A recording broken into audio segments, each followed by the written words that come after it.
Welcome to the Flex Forward podcast, where grit meets growth. With your host, Nick Espinette, bringing you stories of resilience, reinvention, and the real climb to success. Everyone, welcome to the Flex Forward podcast. Today, we're joined by Kailynn Klepher. Kailynn is a social worker. She's the owner and therapist at Evolve Texas Therapy Services. She's also an author and has written a children's book, which I can't wait to hear more about. Kailynn, welcome to the Flex Forward podcast. We're glad to have you. Can you let our listeners know more about you and your company, and then about your book also? Yeah, for sure. Thank you for having me. So yes, I'm Kailynn Klepher. I'm a licensed clinical social worker. I have my private practice, my business, which is Evolve Texas Therapy Services, and I primarily support moms. So I see moms who are trying to get pregnant throughout pregnancy, help them in the postpartum period and then beyond.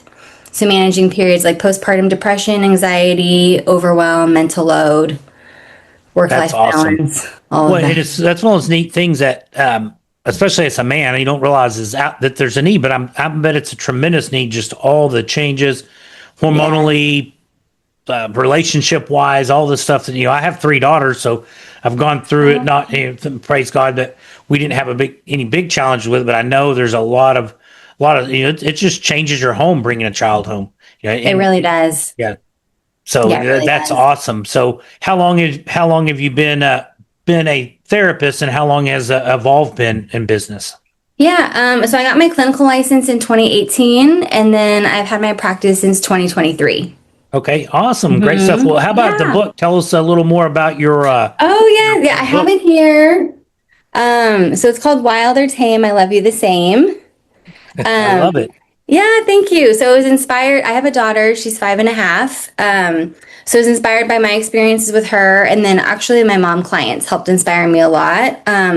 It's basically a book about unconditional love, and it helps kids feel safe with big emotions, and then reminds both parents and kids that the love is still there even when we show up imperfectly. That's awesome. And I just having 3 children that I don't know that we did that much different, but they can all be different. Wild or tame. When you said that, I'm like, yes, I've lived through all 3, or both ends of the spectrum on that. So that great stuff. Definitely, everybody look it up, and at the end we'll go over how people can connect with you if they're interested in the book. So thank you. In the a therapist or in the social work counseling type business, there's a lot of competition out there. What is something that you feel has set you apart that's helped you be able to achieve what you've been able to achieve? That's a fantastic question. So far, the biggest thing I'm seeing is networking. In-person networking is fantastic and goes a long way. If we can meet other providers who also provide like high quality work with a similar clientele, is great for referrals. And then I can trust that I'm sending my clients, like for OB-GYNs, psych NPs or psychiatrists, pelvic floor therapists, all that kind of thing. It's really good to connect with good providers. Yes. So they can send clients to me, and then I can send clients to them. That's awesome. And because referrals are always so much better, and people trust and know it's nice to get people, I guess I was going to say the yellow pages, but that doesn't happen anymore, off of advertising, marketing somewhere, social media or something. But the referrals go so much. I think people have trust when they're more trust when they're walking in. Yes, for sure. If you can say like, I know this person, right firsthand, I've worked with them before, I've met with them before, right, there's more trust there, which helps a lot. So as you've kind of gone through your journey from social worker and counselor, what is something that you found easy? Found easy? That maybe others found challenging? Well, I'm not going to ask. Try not to be leading. What have I found easy? Maybe like my, I don't know if this is going to sound cheesy, but like maybe my calling of who I want to work with. Maybe that's been like easy when you go into private practice, the first thing they tell you is to niche down. And I was like, who do I want to work with? What do I have additional training in? And I immediately thought of the moms. And that's awesome. I mean, what a great calling, because I'm sure generalist counselors that are kind of all over do do a good job, but you have this niche that there is a huge need for, I think. And, and especially now, I suspect social media makes everybody think they need to be the perfect mom with a perfectly decorated room, perfect kids acting perfect. And that's it. Nobody does that. Nobody puts their bad times on their social media pages. So, but we all fall into it. I mean, we can all fall, I'm guilty of like, oh man, that's so cool. I'm like, yeah, life's not 24/7 is not sunshine and roses like everybody puts on their social media posts. Yeah, exactly. And that's honestly exactly why I wrote my book, because a big part of the book is about like us not showing up the way that we want to for our kids, and our kids still knowing like we still love them even though we messed up, and they can still love us even though we messed up, But yeah, that's nobody's perfect, right? Yeah. So nobody's perfect. If have you, through your journey, like with training or helping improve, have you found any things that you like that have helped you improve, either spiritually or work wise, health wise? Do you have any things tips or tricks that you would like to share? You mean like trainings like for my license, or just or a podcast or a book that you like, or just it can be general or even down to your specific career?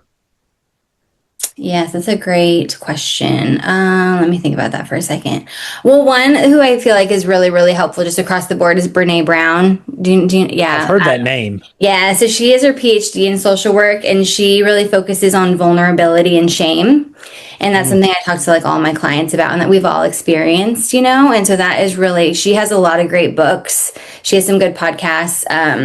But her just talking about the differences between guilt and shame, how they affect us, why it's so important to understand, right? The shame is the feeling of inadequacy, like we're failing, which can hurt us deeply. When social media can push that, because you see everybody else's perfection, the world that's not true, not an accurate reflection, but it can make us feel shame or guilt that we're not living up to that. And most of my kids social media wasn't a thing until they were older, but I could see you still get kind of, because one of my more rambunctious kids, we would have that ever like, I know there was times where my wife was like, did you see how so-and-so, it's funny that somebody is being judgmental. I'm like, hey, until you have it, because, we've also had the very docile child. I'm like, oh yeah, we got this. This is so easy. We're perfect. But then we got a awakening of a more rambunctious one. Like, yeah, it's some of its personality, a lot of its personality of that child. So it's so what in your career path, what is one of your biggest challenges or hurdles you've had to overcome? Biggest challenges or hurdles. Let me think here. Just in maybe getting your business started, or getting the back office, or even just I think taking that leap. I would think it'd be kind of scary going from probably right out of school, you worked for a group or for someone, then you had to go out on your own at some point. Yeah, I was terrified. Yes. Thank you it's been a goal of mine, honestly, since like I started college, my undergrad, to have a private practice, but it wasn't until I was like basically like really forced, because we moved briefly, and so I couldn't work with my previous employer anymore. Okay. And so it was really like the perfect time. If I was going to do it, it was now or never, And so I was like kind of forced to do it. And then I was scared, but it sounds super cheesy, but my husband is a very big cheerleader and supporter of mine, right? He believes in me a lot. And so that helped. Awesome. So I had his encouragement. That's so awful. Yeah. So helpful. I don't know where awful came out. So helpful to have somebody was that a Freudian slip? Don't analyze me. So awesome to have. So I think I was trying to say awesome, and it came out as, but that's awesome to have somebody that's there to support you, because through those challenging times, you start maybe some self-doubt or talking yourself out of it, but if you have a good supporter, it goes a long way to help get through those bumpy patches. So yes, that's for awesome. Sure. Especially leaving like a stable paycheck, right, into going into the unknown of self-employment. And then something in our field we talk about a lot is grad school does not prepare you to be a business owner. They don't talk to you about taxes. They don't talk to you about marketing, right? And so a lot of this we have to figure out as we go. So it is a lot of trial and error, which helps with the networking. Yeah. conversation with several people on my podcast, because same thing. I was a physical therapist before I got into commercial real estate, and you have zero business. And so I encourage all my friends' kids going to college. Like, if you're going to be a doctor, a counselor, a physical therapist, or whatever, you take at least an economics or finance class, so you have some basic understanding of financials, because it will benefit you so much. And even if it's just in your household budget, it'll help you. But almost any job, even if you're in sales, knowing that it will help as you approach things, or different business things. So I highly encourage, especially people going into medical fields or things like that, where they're not going to be required to take any kind of finance or business type classes. Even if you go to the local community college and take the finance class there, so you have a little bit of the skeleton to work through it.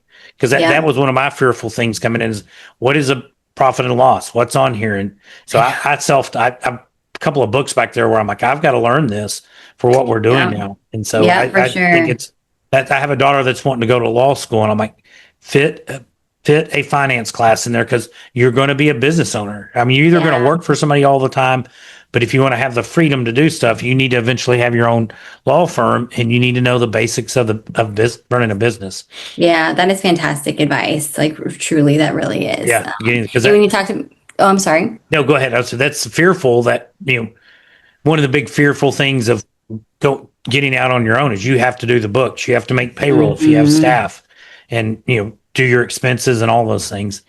Yeah, it's like a whole new world that we do not know about, right? Like therapy, I'm like, I can do that all day. When you talk about like running the business aspect, so you talk about challenges. Yes, that's a big challenge too. Yes, that big you grow with. Yeah. Awesome stuff. Well, as an entrepreneur myself, and as we get more and more success, we start thinking about you've got to earn money, you got to put the time in. So some people start thinking about different types of maybe passive or outside investments, alternative investments, to be able to, maybe supplement your income or eventually replace some of it. Is that something you've thought about, either real estate or stocks, different things like that?